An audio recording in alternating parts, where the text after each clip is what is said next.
How to save web page in PDF. Okay, so you can convert any web page in PDF.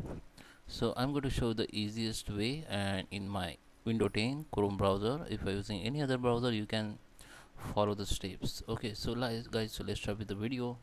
Before we start, I request you to like this video, hit the like button, subscribe my channel, and don't forget comments below. So let me start with the video. So guys, here I'm on my Google, so I'll show you to convert this web page in PDF. Right click anywhere and go to the print, and you can go to the print in from here also. Just click on three dot and go to the print, or you can also hit the Control and P, then this print option will be open. Now from here destination you have to change it, save as a PDF.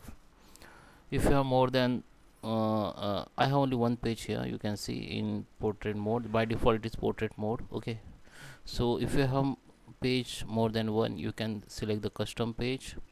Okay, and if you have, for example, if you have 10 page, and if you want to print only 1 to if you want to convert page only 1 and 1 to 5, just select 1-5.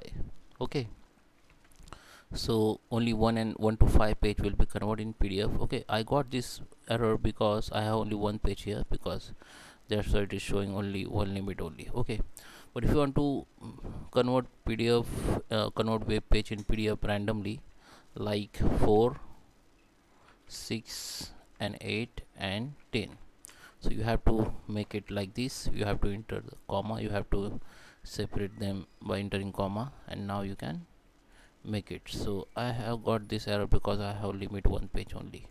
So make it all, so I have only one page. Now make it landscape if you want, so it will be convert in landscape, or if you want to keep it portrait, just make it portrait.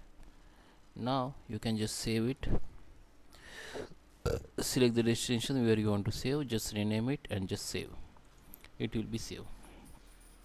So guys, I hope you like this video. Please subscribe me. Thank you for watching.